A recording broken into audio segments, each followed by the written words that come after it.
အိုးပဲဦးလေးကောင်းတင်းနေမွေးငါအတွက်တော့1500ပဲရှိတယ်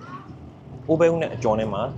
3500ညက်ကြီးအောင်ညက်အဲကြော်ပဲဦးမဆိုင်ဖွင့်တာဘယ်လောက်ကြာပါလဲ250ကျော်ကျော်သွားပြီဟုတ်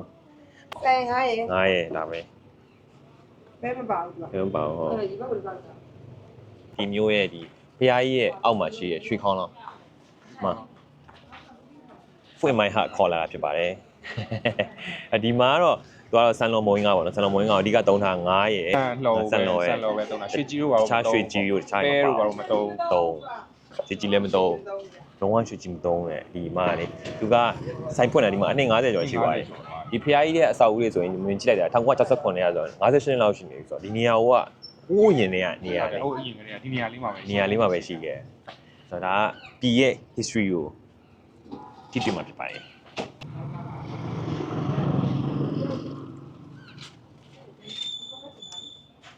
ဒီလိုရိုးရိုးရှင်းရှင်းလေးတွေ့ရတာ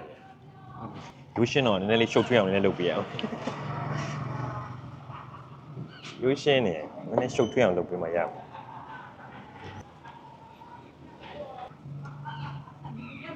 ရှုပ်ထွေးအောင်လုပ်ပြလိုက်ဒီမှာစားတယ်ဒီကမရိုက်ပြလိုက်ဩ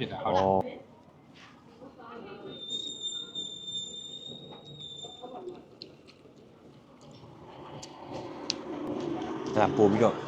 ပြုတ်သွားပါ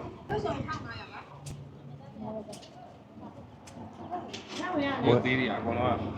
ရန်တန်နော်ဘွေးငါအတွက်တော့1500ပဲရှိတယ်အိုးပဲဦးနဲ့အကျော်နဲ့မှာ3500ဒီကတော့တော့တန်တာပဲစားတော့တွေလည်းကောင်းတယ်ဈေးလည်းအေးနော်ဈေးလည်းတာရနော်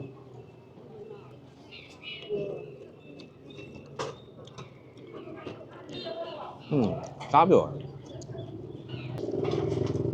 သမင်းတို့တွေပါလေဆိုလဲအိုက်ဈေးတွေပဲ1500တွေပဲ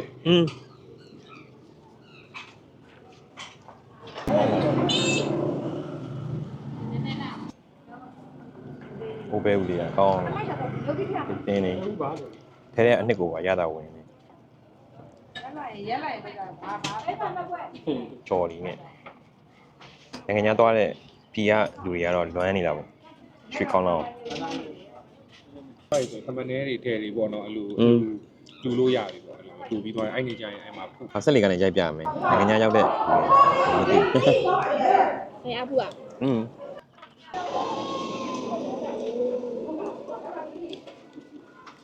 ဘိုက်ကစားတော့ဘာမှမစား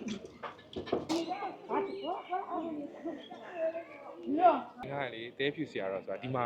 တရားပွဲလုပ်သွားတာလေ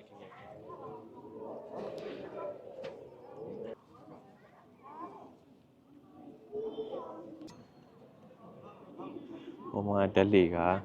မွေးငါးဆိုင်ရဟိုမှာဟိုနားလေးနှစ်ခုကြီးမွေးငါးဆိုင်နှစ်ခုကြီးကိုလင်းနေနေဩအဝါရောင်နာလေးဟုတ်တယ်အဝါရောင်လေးဟုတ်တယ်လေးပါကလေးဩမွေးငါးဆိုင်ဟိုကနိုင်ပြီ